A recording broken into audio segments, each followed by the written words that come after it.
I think there's room in the world for a diverse range of approaches to complex life problems like having kids and finding a partner. But that doesn't mean you get to bury your head in the sand about the absolute realities of life and the fact that there are biological differences between men and women. To deny that is reprehensible in my estimation. And besides, the empirical data, the scientific data are crystal clear. So, okay. Carl Jung says that everything unconscious is projected into reality. How do you know if you're perceiving reality accurately or are just projecting? Great, yeah, well, that's partly why I'm a pragmatist. Well, there's a bunch of ways. There's a bunch of ways that you know. Pain tells you. If you make a mistake and you hurt yourself, well, then your stupid theory was wrong, right? That's what the pain says. Your stupid theory was wrong. And that's a pragmatic, you see, that's another indication of pragmatic theory of truth. You lay out, look, when you look at the world, you look at the world with a set of presuppositions. I outlined that in chapter 10 in 12 Rules for Life, called Be Precise in Your Speech.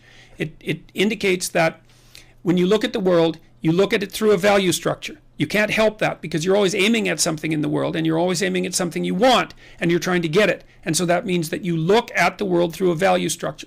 Now the question is whether or not that value structure is valid.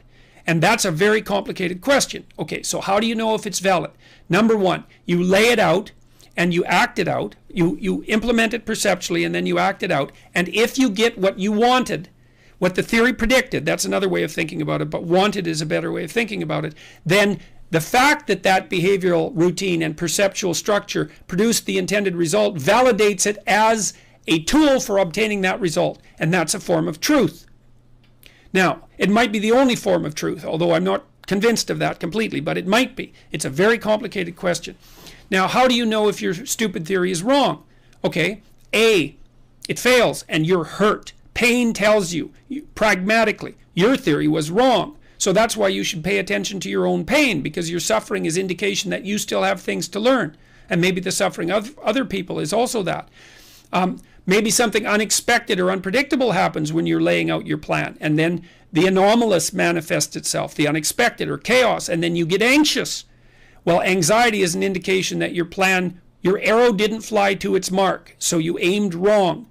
And that might mean a small error, maybe a tiny adjustment of your bow, or it might mean you just don't know what the hell you're doing at all and everything is lost. And so anxiety tells you if your theory is wrong.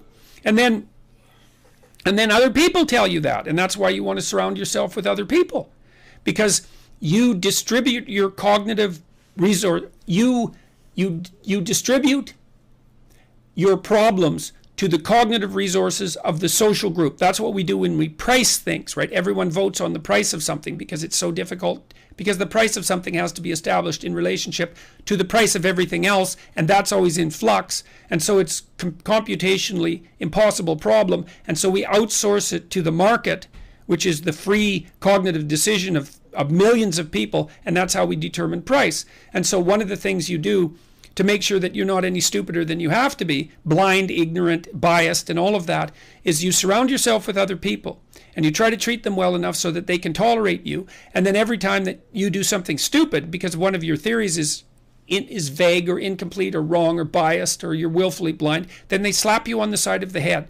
They ignore you because you're boring. They don't laugh at your jokes because they're stupid.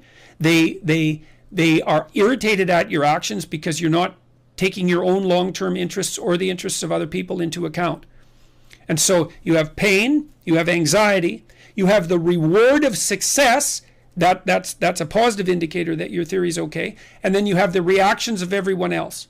And if you're clued in, you pay attention to all of those things, and you try to update your order, which is your perceptions. You try to update your order constantly as a consequence of being humble in the face of your errors, which is why humility is the precondition for learning and why it's one of the highest moral virtues. So, and perceiving reality accurately.